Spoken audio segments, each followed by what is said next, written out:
नाथ मुझने मति शुद्ध देजो, हइये सदा सेवक भाव रहजो।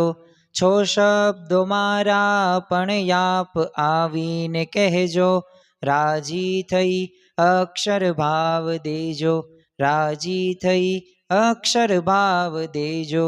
स्वामीनारायण साक्षात् अक्षर पुरुषोत्तमा, सर्वेभ्यं परमां शांतिं आनंदम सुखमर्पयेत्। श्री स्वामिनारायण भगवाननी जय। अक्षर पुरुषोत्तम महाराजनी जय। गुणातीतानंद स्वामी महाराजनी जय। प्रमुख स्वामी महाराजनी जय। प्रगट गुरु हरि महंत स्वामी महाराजनी जय। सूरत अक्षरधाम महोत्सवनी जय।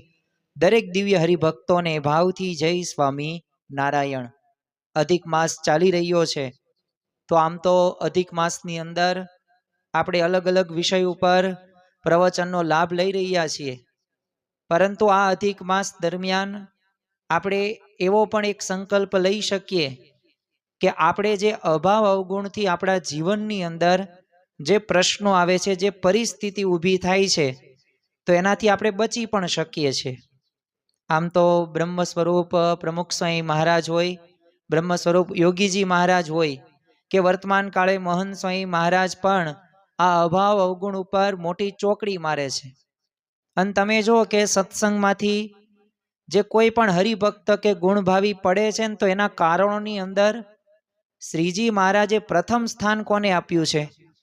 તો એ આજનો આપણો પ્રવચનનો જે વિષય છે કે અભાવ અવગુણથી બચવા માટેના જે બે ઉપાયોની તો વાત કરવી છે, પણ એ અભાવ અવગુણ છે ને એને પ્રથમ સ્થાન આપવામાં આવ્યું છે।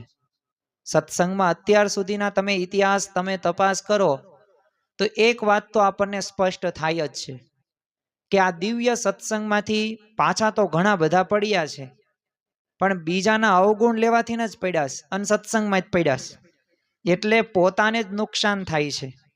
અને એટલે જ તે જો હરિલામૃત ગ્રંથની અંદર પણ એ લખેલું છે કે સત્સંગમાંથી જન કોઈ જાશે, સત્સંગને શું નુકસાન થાશે। સમુદ્રથી જો મગરો રિસાય, સમુદ્રને ખામી કશી ન થાય।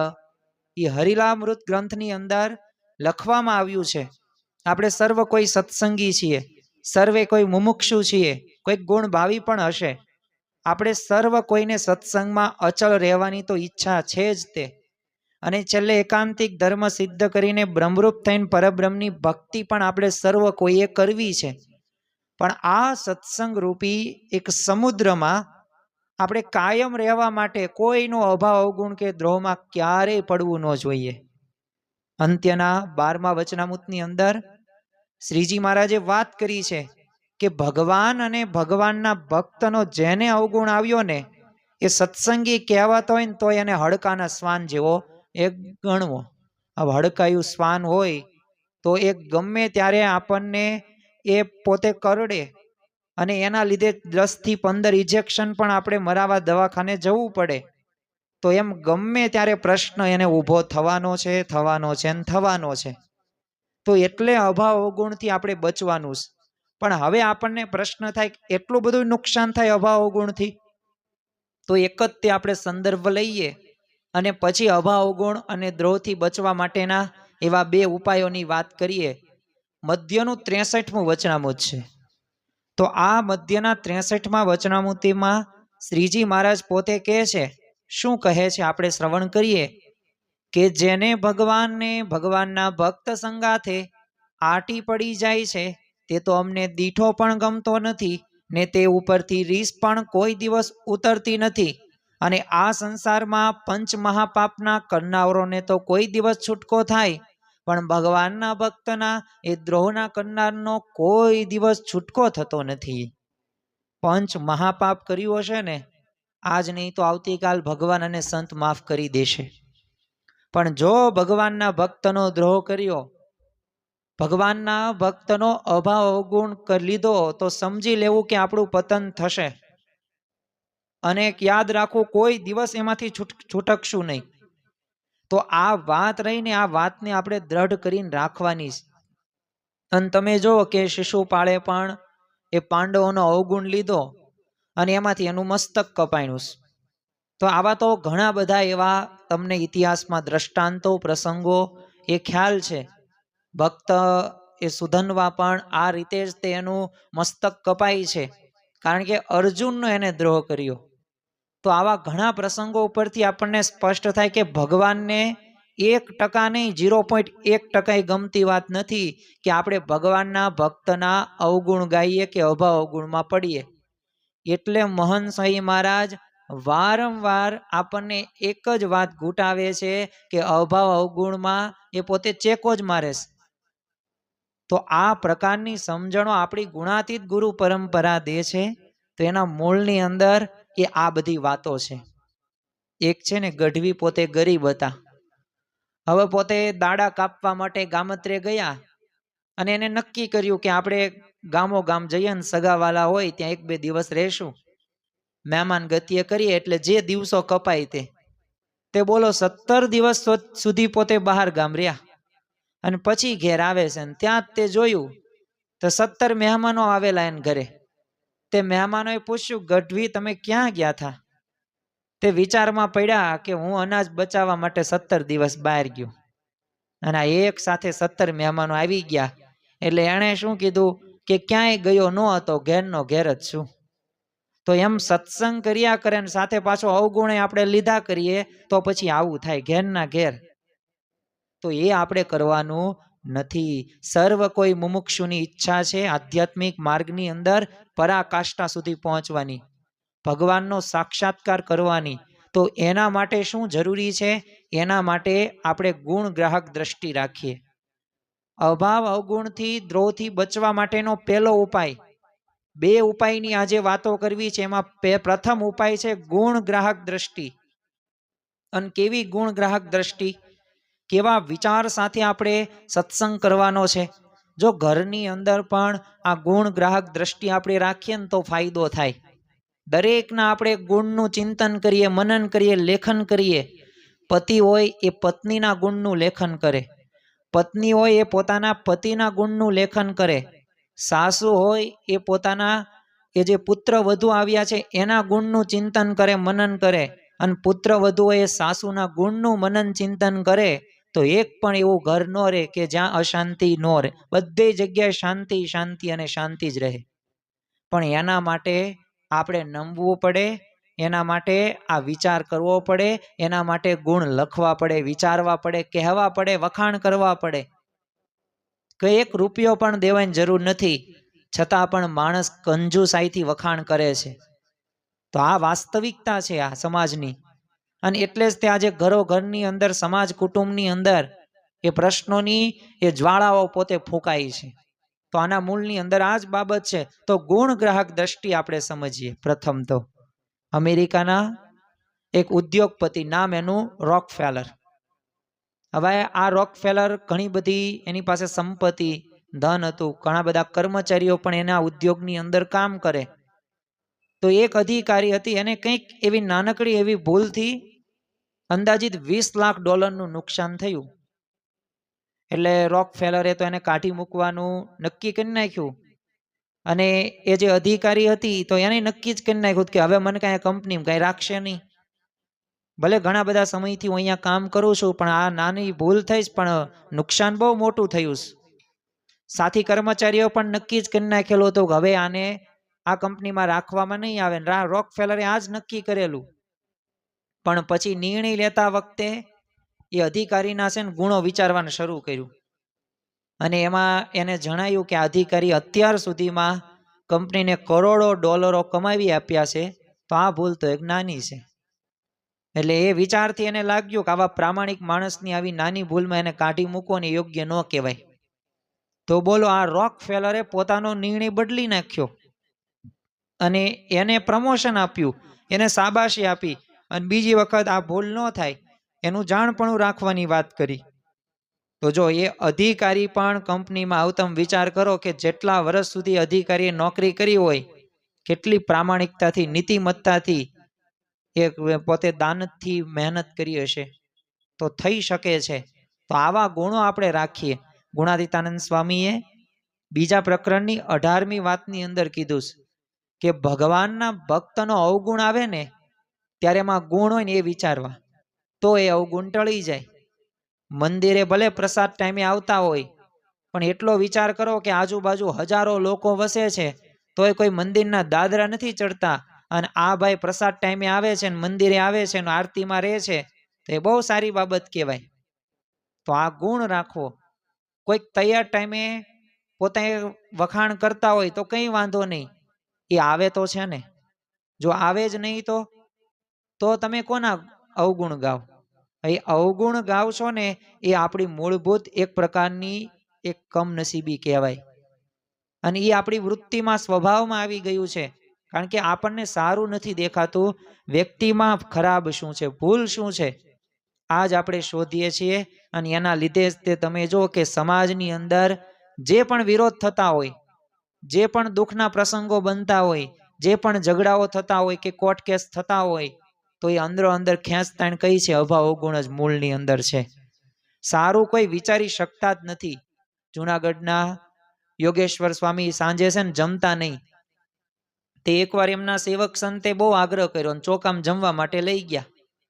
તો ખીચડી પીરસીને કઢી લેવા પોતે ગયા અને ત્યાં જ ભંડારી સ્વામી આવ્યા ત્યાં, અને તરત તે યોગેશ્વર સ્વામીને જોઈ ગયા એટલે પંગતમાં જોઈને તો ગુસ્સે થઈ ગયા અને કીધું, તમે ક્યાં સાંજે કેમ જમવા આવ્યા? તમારે નિયમ નથી કે સાંજે જમવાનું નહીં? અને એવું કીધું અને કીધું કે નહીં, તમારે જમવાનું છે જ નહીં. તે ખીચડી લઈ લીધી પીરસેલી. તે યોગેશ્વર સ્વામીએ થોડુંક પણ ખોટું ન લાગ્યું. અને વિચાર તો કરો, ભંડારી જે સાધુ હતા ને, તો એમને તે એનો અવગુણ એમનોય નથી આવતો. તો જો ખરેખર આ પ્રકારનો એક ગુણ ગ્રાહક એ યોગેશ્વર સ્વામીએ ત્યારે રાખેલો. એટલું જ નહીં, પણ સ્વાભાવિક રીતના ગુણ તો લીધો, પણ સાંજે શું કીધું કે સેવક સંતને કે એ તો હું છે ને સાંજે જમતો જ નથી, આ તો તમારા આગ્રહથી હું આવ્યો, પણ આ તો ભગવાને જો એમના પ્રવેશ કર્યો ભંડારી સ્વામીમાં, અને એટલે નિયમ આ પલાયણો. તો બોલો, સેવક સંતને તે એ સમજાવીને ગુસ્સે ન થવાનું કીધું. તો જો આ પ્રકારનું થઈ શકે, પણ આ વિચાર હોવો એ ખૂબ જરૂરી છે. બ્રહ્મ સ્વરૂપ યોગીજી મહારાજ ગોંડલની અંદર વિરાજમાન હતા. તો હવે ગોંડલમાં આમ છે ને મચ્છરનો બહુ ખૂબ ત્રાસ હતો. એટલે કોઈ કે છે ને યોગીજી મહારાજને ફરિયાદ કરી કે મચ્છરો રાત્રે છે ને ઊંઘવા નથી દેતા. તે યોગી બાપા કે ગુરુ, મચ્છરોનો તમારે ગુણ લેવો, કારણ કે આપણને ભજન કરાવે છે. હવે મચ્છરોનો ગુણ ગ્રહણ કરે એ યોગી બાપા હતા. ગોળ રહ્યો ને ગોળ, એ ગમે એ બાજુ તમે ખાવ ને તોય તે ગળ્યો જ લાગે. એમ તમે મોટા પુરુષોના તમે જીવન પ્રસંગો જોવો ને તો અવશ્ય આપણને એમનામાંથી ગુણ ગ્રાહક દ્રષ્ટિ આપણને જોવા મળે. યોગીજી મહારાજ તો ઘણી વાર કહેતા કે કથા કીર્તન કરવાનું એટલું જ, તે ગુણ ગ્રાહક થવું, દિવ્ય ભાવ રાખો. ધૂળનો પણ ગુણ લેવો, નાનામાં નાના સંત હરિભક્તોમાં નિર્દોષ બુદ્ધિ રાખવી. તો જો ગુરુમાં રહેશે, શ્રીજી મહારાજમાં રહેશે, શાસ્ત્રીજી મહારાજમાં રહેશે, અને આપણી ગુણાતીત ગુરુ પરંપરામાં રહેશે, તો અવશ્ય આપણને લાભ થશે જ તે. અને એટલે જ તે નિષ્કુળાનંદ સ્વામીએ પણ પોતે પુરુષોત્તમ પ્રકાશ ગ્રંથની અંદર લખ્યું છે, અને એમનો ભાવ કીધો છે કે કેશે સંત તો આ બહુ સારા રે, ખરા કલ્યાણના કરનારા રે, એટલો જ ગુણ કોઈ ગ્રેશે રે, તે તો બ્રહ્મમોલ વાસ લેશે રે. આ બહુ સંત સારા છે, જો એટલો પણ ગુણ લેશે ને તોય તેનું કલ્યાણ થઈ જશે, એને બ્રહ્મ મોહલમાં પોતે વાસ કરીને રહેશે. તમે જો રામચંદ્ર ભગવાનના એ વનવાસની અંદર કઈ કઈ નિમિત્ત બન્યા હતા. રામચંદ્ર ભગવાન વનવાસ પૂરો કર્યો 14 વર્ષનો, લંકા વિજય કરીને અયોધ્યા જ્યારે પાછા આવે છે પુષ્પક વિમાન થઈને, તો ત્યારે સ્વાગત માટે કૌશલ્યા માતા, સુમિત્રા, કઈ આ બધાય માતાઓ ઉપસ્થિત હોય છે. અને રામચંદ્ર ભગવાન પહેલા કોને મળે છે?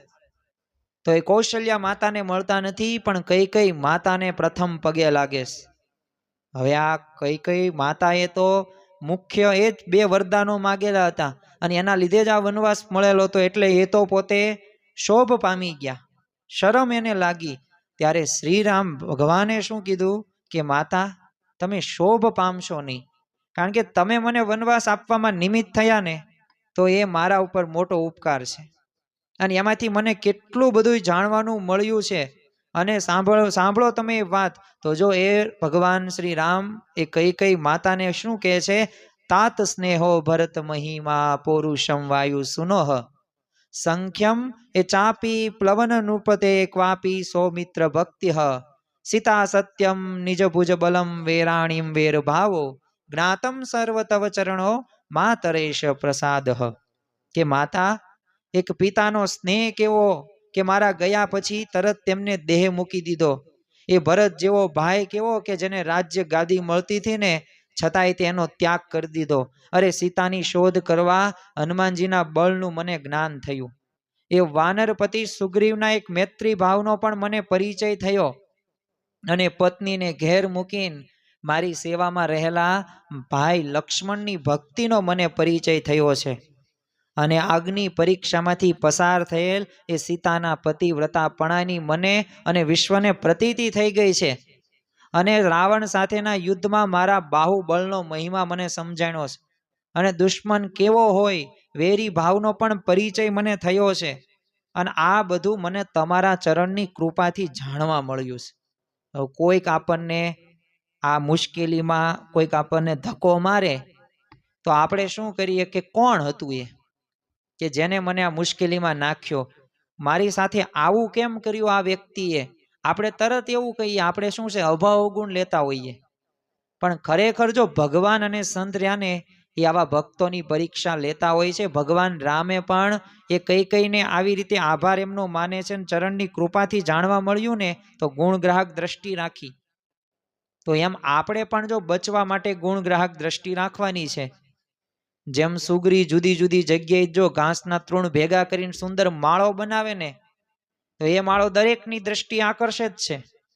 એમ સર્વે પક્ષીઓના માળા કરતા સર્વોત્તમ સ્થાન પ્રાપ્ત કરે છે. એમ આપણે પણ દરેકમાંથી ગુણ ગ્રહણ કરીને સત્સંગમાં વસવાટ કરવા માટે માળો બનાવીએ ને, એનાથી જીવન ઉચ્ચ બને છે. બધાયમાંથી સારું લઈએ, કોઈની આપણે અભાવ ગુણની વાતો નહીં. કારણ કે સામેવાળા વ્યક્તિને તો લાભ કે નુકસાન જે થવાનું એ થાય, પણ તમે એ અભાવ અવગુણની વાત કરીને તો તમને જરૂર નુકસાન થશે. એને કંઈ ખબર પણ નહીં હોય અને તમે મૂંઝાતા હશો. એ વ્યક્તિ તો પોતે કેવું કામ કરશે કે આપણે જે બાકસ હોય, બાકસમાં દિવાસળી હોય, દિવાસળી શું પ્રગટે? દીવો, ફટાકડા ફોડીએ. એમ એ તો ખાલી આપણે દિવાસળી એ કામ કરશું અને આપણામાં જ ભડકો થશે ને આપણે જ બળીશું. સામે એને કંઈ ખ્યાલ પણ નથી. એટલે બીજા અન્ય વ્યક્તિઓ પણ, દ્વેષીઓ પણ, આપણું અહિત ઈચ્છનારાઓ પણ આવું જ કાર્ય કરતા હોય છે. અને એના લીધે આપણા ઘરની અંદર એ પ્રશ્નો ઊભા થતા જોવા મળે છે. એટલે આ અધિક માસની અંદર આપણે ઘણા બધા વિષયો ઉપર પ્રવચનો તો સાંભળીએ છીએ, પણ સાથે સાથે આપણા જીવનની અંદર એક આ સંકલ્પ લઈએ અધિક માસની અંદર કે આપણે અભાવ અવગુણને દ્રોહમાંથી બચવું છે. એના માટે આપણે બધાયનું પોઝિટિવ સારું જ વિચારીએ. થાય તો સેવા કરીએ, થાય તો મદદ કરીએ, પણ નિંદા તો ન કરીએ, ઈર્ષા તો ન કરીએ. તો આ તો આપણે કરી શકીએ છીએ. અને આનાથી આપણને તે અંતરમાં અખંડ શાંતિ વર્તશે. કારણ કે આપણે કોઈનું અહિત નથી કરતા ને, એ મોટામાં મોટો ભગવાનનો એ આપણા ઉપર ઉપકાર દ્રષ્ટિ કહી શકાય. એટલે બધાયમાંથી આપણે સારું ગ્રહણ કરીએ. કોઈનો અભાવ ગુણ એ ગાવો ક્યારેય નહીં, કહેવો પણ નહીં કોઈને. જેમ ભમરી છે ને દરેક પુષ્પમાંથી કેવળ છે ને મધ એકઠું કરે, એમ આપણે તે ગુણ ગ્રાહક દ્રષ્ટિ એ કરે, દરેકમાં ગુણ ગ્રહણ કરવાની વૃત્તિ રાખવાની. અને તો જ જીવન છે ને મધની જેમ એક મીઠાશ ભર્યું બનશે. અને એક વખત મીઠાશ ભર્યું બન્યું પછી તમને સુખ સુખ અને સુખ જ આવશે. તો આ પ્રથમ ઉપાય છે. અને એ ઉપાય કયો છે કે ગુણ ગ્રાહક દ્રષ્ટિ. બીજું આપણે સાથે સાથે એ પણ યાદ રાખવી કે સ્વદોષ વિચારવાના. સ્વદોષ એટલે શું? પોતાની ભૂલો. હવે પોતાની જે ભૂલો નથી જોતા ને, તો એ શ્રીજી મહારાજ એને મૂર્ખમાં મૂર્ખ કીધો છે. કારણ કે કબીરજી એક સાખીમાં કહે છે ને કે બુરા જો દેખન મેં ચલા બુરા ન મિલ્યા કોઈ, જો દિલ ખોજા આપના મુજસા બુરા ન કોઈ. કબીરજી કોણ ખોટો છે, કોણ ખરાબ છે, એ શોધવા માટે જાય, બધે જોયું, મળ્યા નહીં, પણ પોતાની સામું જોઈને ત્યારે ખબર પડી કે મારા જેવો બુરો આ જગતમાં બીજું કોઈ છે જ નહીં. તો પોતાના દોષો વિચારવા, માન મૂકીને દોષો વિચારવાનું કામ શરૂ કરશો ને ખબર પડશે આપણે આટલી ભૂલો કરીએ છીએ. મારે આ બોલવાનું નહોતું ને બોલાઈ ગયું, આ મારી ભૂલ છે. વાણીનો મેં અવિવેક રાખ્યો છે. તરત તે આપણું જો સતત અનુસંધાન કરતું રહેવું જોઈએ, અંતરદ્રષ્ટિ કરવી જોઈએ, તો સુધારો થાય. બાકી તમે તમારી જાતને એમ કહી દો કે મને બધી ખબર છે, મારી પાસે બધુંય જ્ઞાન છે, તો ત્યાં જ તે તમારી પ્રગતિ રહીને સ્ટોપ થઈ ગઈ. ફૂલ સ્ટોપ, ટપકું, મીંડું, પૂર્ણ વિરામ. આગળ વધી જ ન શકો. હું કંઈ જાણતો જ નથી, મને કંઈ ખ્યાલ જ નથી. પછી દર્શન કરજો, પછી કથા વાર્તા સાંભળજો, પછી સેવા કરજો. અત્યંત અંદરથી એ તમને સુખનો અને આનંદનો અનુભવ થાય. એટલે સ્વદોષ વિચારવા, અને સ્વદોષ વિચારવા માટે આપણા જીવનની અંદર એક પ્રકારના વિચારથી આપણે આગળ વધી શકીએ છીએ. અને ગુણાતીતાનંદ સ્વામીએ પણ જોજો કે એમને સાક્ષી પુરાવતા ઘણી બધી વાતો કરેલી કે જેવો બીજાને સમજાવવાનો આગ્રહ છે ને એવો પોતાને સમજવાનો હોય, અને જેવો બીજાના દોષ જોવાનો આગ્રહ છે ને તો એવો પોતાનો દોષ ટાળવાનો હોય ને તો કંઈ કસર રહે નહીં. પણ આપણે તો કેવું છે, બધાયના અવગુણ સામે હોય, અને આપણા અવગુણ આપણને કેમ નથી દેખાતા? કારણ કે આપણા અવગુણો છે ને આપણી પીઠ પાછળ લખેલા છે. એટલે આપણી પાછળ પીઠ પર શું લખેલું છે એ આપણે જોઈ ન શકીએ, પણ બીજાની પીઠ ઉપર શું લખ્યું છે ને વાહા ઉપર, તો એ આપણે જોઈ શકીએ. એટલે પોતાના દોષ ટાળવાનો એ આપણે આગ્રહ રાખવાનો છે, તો કંઈ કસર રહે નહીં. જો જાગા સ્વામી પોતે કહેતા, અવગુણ લેવાનું છે ને મન થાય ને તો પોતાના દેહનો ને પોતાની જાતિનો ને પોતાના સ્વભાવનો અવગુણ લેવો, પણ ભગવાનના ભક્તનો ન લેવો. અને તો જ તે આપણે આગળ વધી શકીશું. ઈસુ ખ્રિસ્તના સમયની અંદર એક વ્યભિચારણી સ્ત્રીને છે ને જાહેરમાં પથરા મારી નાખવાની સજા પ્રચલિત હતી. તો કોઈ એક બાઈ આવા અપરાધમાં આવી ગઈ, તો એને પથરા મારવા બધા તૈયાર થઈ ગયા. તો ઈસુ ખ્રિસ્તે કીધું કંઈ વાંધો નહીં, પથરા મારવા તમે તૈયાર જ છો, તમારા હાથમાં પથ્થર જ છે, પણ જેણે પોતાની જિંદગીમાં કોઈ દિવસ કોઈ પ્રકારનું પાપ ન કર્યું હોય ને તો એ આ બાઈને છે ને પહેલો પથરો મારે. અને લોકો બધાના હાથમાં પથરા હતા ને એ બધાય પથરા હાથમાંથી હેઠે પડી ગયા, બધાય ચાલતા થઈ ગયા. તો એમ જો આપણા જીવનની અંદર આવું જ થાય છે. આપણામાં હોય છે દોષો, પણ એ દોષોને આપણે વિચારતા નથી. સાથે સાથે થોડોક મહિમા પણ રાખીએ. કારણ કે જો આ બધું કેવી બાબતો છે, અભાવ, ગુણ ને દ્રોહ, આનો જેટલો આપણે મહિમા હોય, જેટલી આપણને સ્પષ્ટતા હોય એટલા બચી શકીએ. બાકી સ્પષ્ટતા ન હોય ને તો આઘી પાછી કરવામાંથી નથી ઊંચા આપણે આવીએ નહીં. એમાં ને એમાં જ સમય પસાર થઈ જાય. તો મહિમા રાખીએ. કારણ કે કોઈ પણ ભક્તનો મહિમા રાખો, તમે સત્પુરુષનો મહિમા રાખો, ભગવાનનો મહિમા રાખો, સત્સંગનો મહિમા તમે રાખો, તો અવશ્ય તમને લાભ થતો જોવા મળે છે. કારણ કે ઘણા બધા એવા વિચિત્ર સ્વભાવના હોવાના જ તો આપણને કંટાળો આવી જાય, કારણ કે આપણી વૃત્તિ એવી છે.